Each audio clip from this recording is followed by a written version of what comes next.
ರಾಜಕೀಯ ರಂಗದಲ್ಲಿ ನಾನು ಕಾಲಿಡಬೇಕು. ಈ ಊರ ಅರ್ಥ ನಾನು ಆಗಬೇಕು. ನನ್ನನ್ನು ಮೀರಿ ಈ ಊರಲ್ಲಿ ಯಾರು ಬೆಳೆಯಬಾರದು. ಅದಕ್ಕಾಗಿ MLA ಚುನಾವಣೆಗೆ ಸ್ಪರ್ಧೆ ಮಾಡಿದ್ದೇನೆ. ಶ್ರೀಮಂತರೇ, ನೀವು ಮುಂದೆ ಮಂತ್ರಿಯಾದರೆ ನಾವು ಮಾಡುವ ಸ್ಮಗ್ಲಿಂಗ್ ಅವರಿಗೆ ಒಳ್ಳೆಯದಾಗುತ್ತದೆ. ಏಕೆಂದರೆ ನಾವು ಮುಂದೆ ಬೀಗರಾಗರು. ಇಲ್ಲಿ ಉಸ್ತುವಾರಿಯಲ್ಲ ನಾನು ನೋಡಿಕೊಳ್ಳುತ್ತೇನೆ. ಹೌದು ನಾಗೇಂದ್ರ, ಯಾವುದಕ್ಕೂ ಆ ಕುತೂಹಲನಿಗೆ ಫೋನ್ ಮಾಡಿ ಬರ ಹೇಳು. ಹಾಗೆ ಎಲ್ಲ ಹಳ್ಳಿಗಳಿಗೆ ಸರಾಯಿ ಸಪ್ಲೈ ಮಾಡಿಬಿಡು. ಇನ್ನೊಂದು ವಿಷಯ, ನಾಳೆ ಆ ಶಿವಣ್ಣನ ಜಮೀನಿನಲ್ಲಿ ನಮ್ಮ ಸರಾಯಿ ಫ್ಯಾಕ್ಟರಿ ಅಡಿಪಾಯವಿದೆ. ಅದಕ್ಕೆ ಯಾರಾದರೂ ವಿರುದ್ಧವಾಗಿ ಬಂದರೆ ಅವರನ್ನು ಅಡ್ಡವಾಗಿ ಕತ್ತರಿಸಿಕೊಡು. ನಿನಗೆ ಚಿಂತೆ ಮಾಡುತ್ತೇನೆ.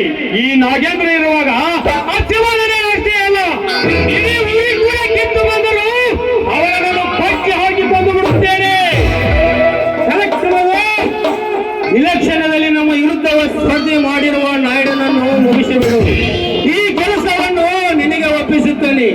ಹಾಗೆ ಇನ್ನು ಮುಂದೆ ಈ ಊರಲ್ಲಿ ನಮ್ಮ ವಿರುದ್ಧವಾಗಿ ಯಾರು ನಿಲ್ಲಬಾರದು.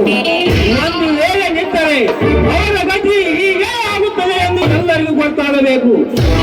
ಇನ್ನೊಂದು ವಿಷಯ, ಈ ಕೆಲಸವನ್ನು ನಾವೇ ಮಾಡಿದ್ದೇವೆ ಎಂದು ಯಾರಿಗೂ ಗೊತ್ತಾಗಬಾರದು. ಆಯ್ತು ಬಿಡಿ ಶ್ರೀಮಂತರೇ, ಅವರು ಅಡ್ರೆಸ್ ಕೊಟ್ಟರೆ ಆ ನಾಡಿಯೊಳಗೆ ಯಾರಿಗೂ ಗೊತ್ತಾಗದಾಗೆ ಮುಗಿಸಿಕೊಂಡು ಬರುತ್ತೇನೆ. ಅವನು ಬೆಂಗಳೂರಿನಲ್ಲಿ ಭವ್ಯ ಲಾಡ್ಜಿನಲ್ಲಿ ವಾಸವಾಗಿದ್ದಾನೆ. ಅವನಿಗೆ ವಿಷಯ ತಿಳಿಸಿದ್ದೇನೆ. ಅವನು ಕೂಡ ನಿನಗೆ ಸಹಾಯ ಮಾಡುತ್ತಾನೆ. ಹಾಗೆ ಬರುವಾಗ ಅವನಿಗೆ 1 ಲಕ್ಷ ರೂಪಾಯಿ ಹಣವನ್ನು ಕೊಟ್ಟು ಬಂದು ಬಿಡು.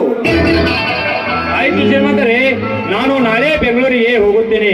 ಆದರೆ ಆ ಶಿವನ ತಮ್ಮ ರವಿ IPS ಅಗ್ನಿಯಾಗಿ ಇಲ್ಲೇ ಬಂದಿದ್ದಾನಂತೆ. ನಾವಿನ್ನು ಸ್ವಲ್ಪ ಎಚ್ಚರದಿಂದಿರಬೇಕು. ನಾಗೇಂದ್ರ, ರಾಜ್ಯದ ಮಂತ್ರಿಗಳೇ ನಮ್ಮ ಕೈಯಲ್ಲಿರುವಾಗ ನನ್ನನ್ನೇನು ಮಾಡುತ್ತಾನೆ IPS ಅಧಿಕಾರಿ? ಅದು ಅಲ್ಲವೇ, ನಾನು ಕೂಡ ಈ ರಾಜ್ಯದ ಮಂತ್ರಿ ಆಗೋಣ. ನನ್ನ ಕಾಲು ಕೆಳಗೆ ಕೆಲಸ ಮಾಡಬೇಕು. ಆ ಕಾಕಿಯನ್ನು ಹೇಗೆ ಆಟ ಆಡಿಸಬೇಕನ್ನೋದು ನನಗೆ ಚೆನ್ನಾಗಿ ಗೊತ್ತು.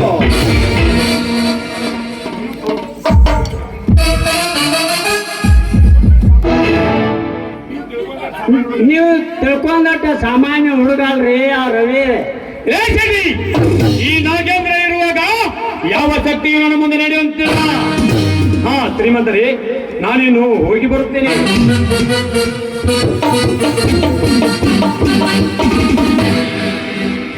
ಆ ರವಿ ನಮ್ಮ ಲಾರಿಯನ್ನು ಮಾಸವ ತಿಳಿದು ಕೊತ್ತಲನ್ನು ಅರೆಸ್ಟ್ ಮಾಡಿಕೊಂಡು ಹೋದ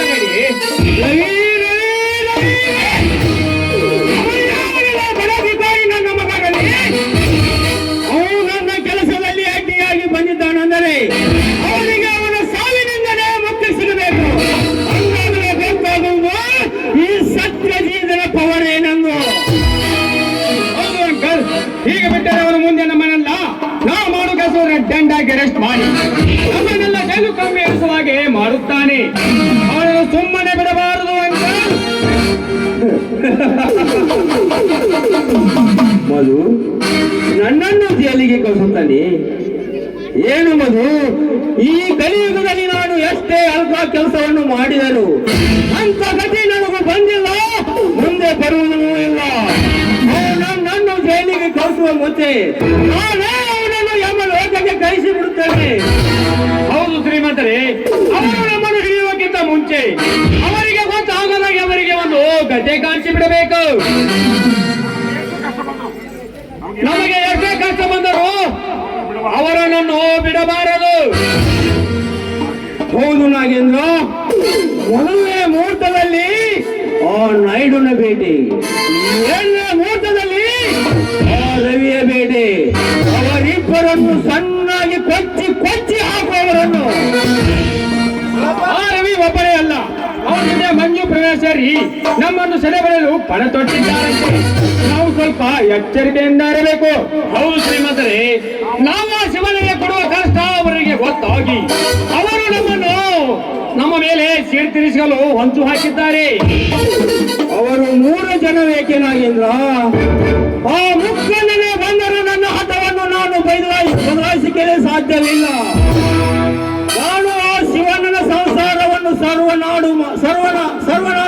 ಮಾಡುವುದೇ ನನ್ನ ಗುರಿ. ಅಂಕಲ್, ಹೇಮಾ ಪ್ರೀತಿಸುತ್ತಿರುವುದು ಆರನೆಯನ್ನೇ. ಮಗು, ಏನು ಹೇಳ್ತದೆ ನೀನು? ನನ್ನ ಮಗಳು ಹೇಮಾ ಆ ನನ್ನ ವೈರಿ ಶಿವಣ್ಣನ ತಮ್ಮನನ್ನು ರವಿಯನ್ನು ಪ್ರೀತಿಸುತ್ತಿದ್ದಾಳೆ. ಮಗು, ಒಂದು ವೇಳೆ ನೀನು ಹೇಳುವ ಮಾತು ನಿಜವಾದರೆ ಅವಳನ್ನು ಅಲ್ಲೇ ಸುಟ್ಟು ಹಾಕಿ ಬಿಡುತ್ತಾನೆ.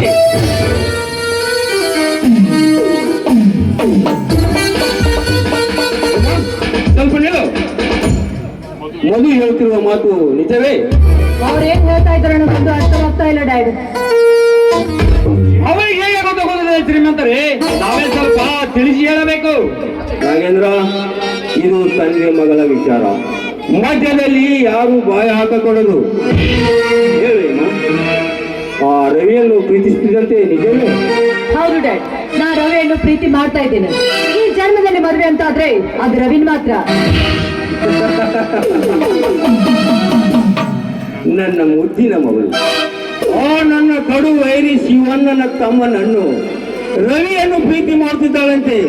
ಹೇಮಾ, ಯಾರು ಕೆಲಸ ಮಾಡಿ?